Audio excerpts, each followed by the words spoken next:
Question number 1 में बोल रहा है if the area of triangle with vertices, अपने को 3 वर्टाइसेस दे दिए हैं, is 35 square unit, then value of k is. इन वर्टाइसेस में एक कोऑर्डिनेट के दे दिया है। तो अपने को फॉर्मूला पता है इन टर्म्स ऑफ डिटर्मिनेंट अपन कैसे निकालते हैं 1/2। इन कोऑर्डिनेट्स को डिटर्मिनेंट के फॉर्म में लिख लेते हैं तो ये बनेगा 2 -6 1 5 4 1 के 4 1। इसकी वैल्यू अपने को 35 स्क्वायर यूनिट दी है। अब सिंस अपन डिटर्मिनेंट यूज़ करने हैं, एरिया पहले दे दिया तो अपने को प्लस और माइनस दोनों वैल्यूज़ यूज़ करनी पड़ेंगी, क्योंकि जो एरिया होता है वो तो पॉजिटिव होता है और डिटर्मिनेंट के अंदर जो वैल्यूज़ हैं वो तो कुछ भी आ सकती है ना। तो यहाँ पे प्लस माइनस 35 यूज़ करेंगे। इस 2 को अपन उधर ले जाएं तो ये 70 हो जाएगा, तो बेसिकली इसकी जगह अपन कर देंगे 70। नेक्स्ट अपन डिसाइड करते हैं कि कौन से रो या कॉलम के अलोंग अपन डिटर्मिनेंट को ओपन करेंगे। तो मैं बोल रहा हूँ कि लेट से अपन ओपन करेंगे अलोंग फर्स्ट कॉलम। सबसे पहले अपन यहाँ साइन बता देते हैं, तो ये प्लस होगा, ये माइनस, ये प्लस। डिटरमिनेंट को सॉल्व कर लेते हैं, तो this will be 2 × 4 - 4 plus -5 -6 -4 plus के times -6 -4 this is equals to plus minus 70। तो देखो ये तो 0 हो गया। इसको जब सॉल्व करेंगे तो ये बनेगा अपना 50, ये बनेगा अपना -10 के इक्वल्स टू प्लस -70। तो मैं एक बार प्लस की वैल्यू ले लेता हूँ, फिर माइनस की ले लेंगे। तो यहाँ से बनेगा -10 के इक्वल्स टू 20 एंड के इक्वल्स टू -2। अब नेगेटिव वैल्यू ले लेते हैं, तो ये हो जाएगा 50 -10 के इक्वल्स टू -70। 50 उधर जाएगा तो ये हो जाएगा -10 के इक्वल्स टू -120, -1 कट जाएगा, के इक्वल्स टू 12। तो के की दो वैल्यू है, एक तो -2 और एक 12। 12 और -2 किस में, d is correct.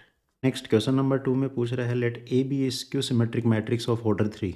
If determinant of a is x then 2023 power x is equals to. तो यहाँ पे अपने को स्क्यू सिमेट्रिक मैट्रिक्स बोला है ऑर्डर 3 का, तो अपने को पता है ए ट्रांसपोज जो होगा इसका that will be equals to minus है। अपने को पता है भाई स्क्यू सिमेट्रिक मैट्रिक्स की प्रॉपर्टी होती है।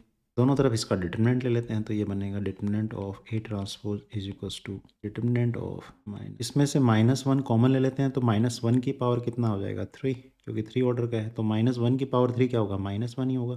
तो ये तो अपना बन जाएगा माइनस डिटरमिनेंट ए। दूसरा अपने को ये भी पता है कि ए ट्रांसपोज का डिटरमिनेंट ए के इक्वल होता है, तो ये हो जाएगा अपना डिटरमिनेंट ए।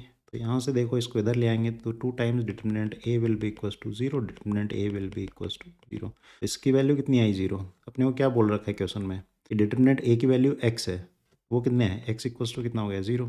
अब क्या बोला है, इसकी वैल्यू बतानी है। अब ये नंबर है उसकी पावर में x है, x तो अपना 0 है, तो किसी भी नंबर की पावर 0 कितना होगा 1।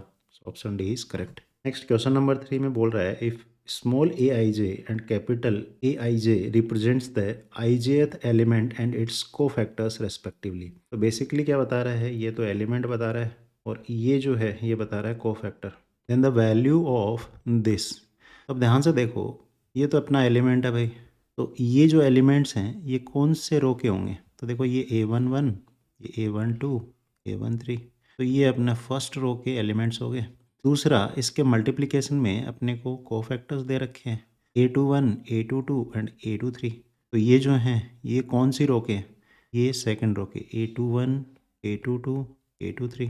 तो अपने को प्रॉपर्टी पता है कि किसी भी रो या कॉलम के एलिमेंट्स को अगर अपन किसी दूसरे रो या कॉलम के एलिमेंट्स के साथ मल्टीप्लाई करके ऐड अगर कर दें तो वहाँ पे अपना जो सम आता है वो 0 आता है ना। तो यहाँ पे बेसिकली अपन ने क्या किया, फर्स्ट रो के एलिमेंट्स को सेकंड रो के एलिमेंट्स के को फैक्टर के साथ मल्टीप्लाई करके ऐड किया अपन ने, है ना। इसका आंसर 0 हो जाएगा भाई, option A is correct. Question number 4 में बोल रहा है if A is a square matrix of order 3 such that the value of determinant of adjoint of A is equals to 8, then value of determinant of A transpose is। Firstly तो अपने को एक property पता है कि determinant of adjoint of A वो अपना होता है equals to determinant of A to the power n-1, और ये जो n है अपना ये होता है स्क्वायर मैट्रिक्स का ऑर्डर। तो यहाँ पे अपने को देखो adjoint of A is equals to this, तो अपने को ऑर्डर दे रखा है भाई, स्क्वायर मैट्रिक्स ऑर्डर कितना है 3, तो ये इक्वल हो जाएगा अपना determinant of a to the power 3 - 1 that is 2। और अपने को ये भी बोल रखा है कि एडजॉइंट ऑफ a की वैल्यू जो है वो है 8, तो इक्वल्स टू 8 कर देते हैं इसको। तो यहाँ से इन दोनों को सोल्व करते हैं अगर, तो यहाँ से अपना determinant of a will be equals to plus minus √8 that is equals to plus -2 √2। अब अपने को बोला है कि डिटरमिनेंट ऑफ a ट्रांसपोज, और ये भी आपको पता है कि डिटरमिनेंट ऑफ ए ट्रांसपोज जो होता है that is equals to determinant of a only, और इसकी वैल्यू अपने निकाल ली ये वाली। तो प्लस -2 √2 कौन से ऑप्शन में है, ऑप्शन डी में प्लस की वैल्यू गिवन है, ये करेक्ट हो जाएगा। Next is question number 5। अपने को एक डिटरमिनेंट दिया है, वो सोल्व करना है। ऑर्डर 2 का है तो इजीली कर पाएंगे। इन दोनों को मल्टीप्लाई करके माइनस कर दो इन दोनों का मल्टीप्लिकेशन। यहाँ से क्या बनेगा, यहाँ से बनेगा अपना x plus 1 into x square minus x plus 1 minus x minus 1 into x square plus x plus 1। अब यहाँ पे बच्चे इसको मल्टीप्लाई करना स्टार्ट कर देंगे इनको आपस में। ऐसा नहीं करना है, आपको स्मार्टली वर्क करना है। तो यहाँ फॉर्मूला दिख रहा है अपने को, देखो अपने को पता है a cube plus b cube जो होता है ना, that is equals to a plus b into a square minus a b plus b square. तो देखो क्या ये दिख रहा है, मेरे को तो दिख रहा है भाई। a है अपना x, b है 1, फिर आगे देखो a square that is x square, a b करोगे तो minus x into b square 1 ही होगा।